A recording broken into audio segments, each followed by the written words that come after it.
Bonjour à tous, j'espère que vous portez très bien. J'ai fait un constat, c'est ce constat qui me fait faire cette vidéo d'ailleurs. J'ai constaté tous vos commentaires, tous les commentaires d'encouragement, de belles plumes et de tout ce qui va avec. Mais je ne voudrais vraiment pas que cela fasse de moi quelqu'un que je ne voudrais pas être. Je vais être clair en fait. Je n'envisage pas du tout un parcours d'écrivain. Je voudrais sincèrement être très clair sur la question. Parce que à la lumière les choses, on m'encense beaucoup plus de l'idée d'un écrivain. Mais je voudrais sincèrement qu'à travers chacun de mes textes, vous constatiez qu'il y a un message qui se cache derrière. Et le message est explicitement notifié, énoncé, que vous n'avez pas besoin, comme dans les autres littératures, de réfléchir, de spéculer avant de découvrir le fait que je déplore. Parce que c'est un fait qui nous est commun. C'est un fait qui est commun à la majorité. Quand je dis que c'est un fait qui nous est commun, c'est un fait que vit la majorité. Et c'est cela que je voudrais que nous puissions comprendre en fait. Si je me suis livré à l'écriture pour la première fois, c'est pour dénoncer, fustiger certains faits sociaux. Ceux qui ont lu Dieu un fumeur le sauront. Je ne parle pas de ceux qui ont jugé le livre à travers sa couverture et qui ne sont jamais allés vers le livre. Vous ne verrez que des faits, je ne parle que des récits, des histoires réelles pour fustiger, dénoncer des faits sociaux qui ne font pas progresser notre société. C'est de ça il est question. Et moi, c'est comme ça que je conçois l'écriture. L'écriture qui n'est pas utile à la société n'en est pas une.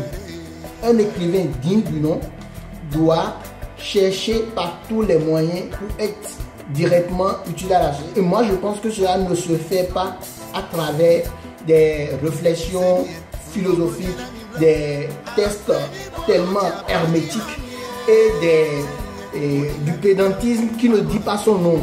Les gens m'ont reproché,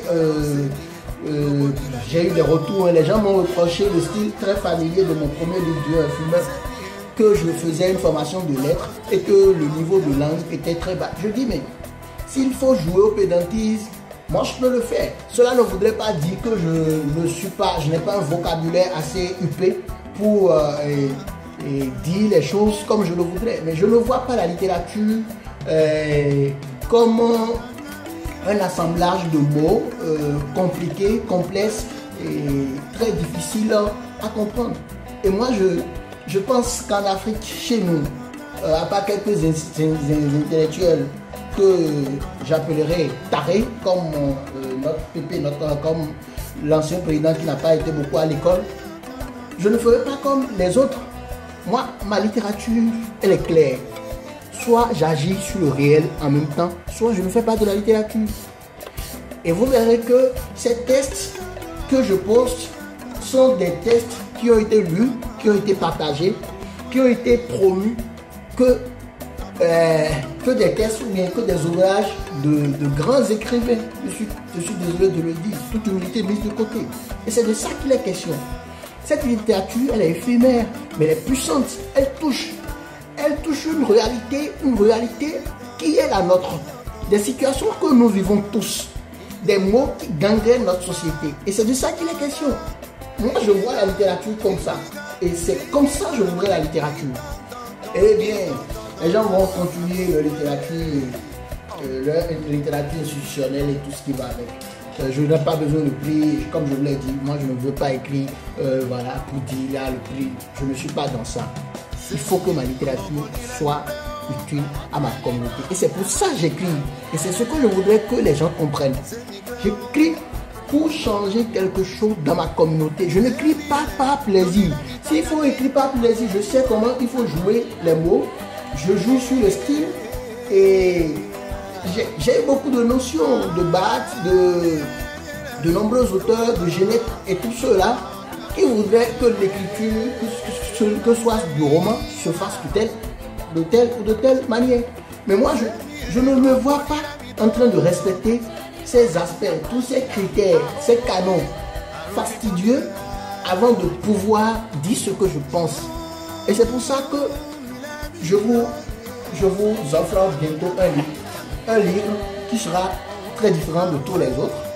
Un livre qui n'aura rien envié aux autres. Et bien sûr, les autres n'auront rien envié à ce livre. Et vice versa. Mais l'objectif pour moi, c'est d'agir sur le réel. Vous verrez que tous les problèmes, toutes les questions que j'essaie de toucher, c'est des questions qui ont rapport avec un fait social et sociétal qui taraude l'esprit de chacun d'entre nous. Et c'est de ça qu'il est question. Moi, c'est comme ça que je conçois la littérature. Après tout, bon, le style, rehausser le niveau de langue, je le fais à l'oral. Je le fais régulièrement à l'oral. Donc, ce n'est pas à l'écrit que je me retrouverai dans l'incapacité de rehausser le niveau de langue. Toute humilité mise de côté, mais comparativement à d'autres qui font toute une littérature hermétique, moi, je ne les juge pas. C'est leur choix. Je m'exprime d'ailleurs, toute humilité mise de côté, plus que la plupart d'entre eux. Mais cela ne voudrait pas forcément dire que je m'impose cette dictature de mettre à l'écrit ce que je dis à l'oral. Non. Parce que quand j'écris, la raison pour laquelle moi j'écris, c'est de toucher les âmes. Et si mon écriture ne peut pas toucher les âmes, je ne me vois pas en train d'écrire. Je ne vais pas écrire, les gens vont perdre leur temps et perdre leur énergie et tout ce qui va avec. J'écris et j'ai été clair avec vous. Donc oubliez cette histoire d'hermétisme et de style. Que vaut le style si la littérature ne touche pas?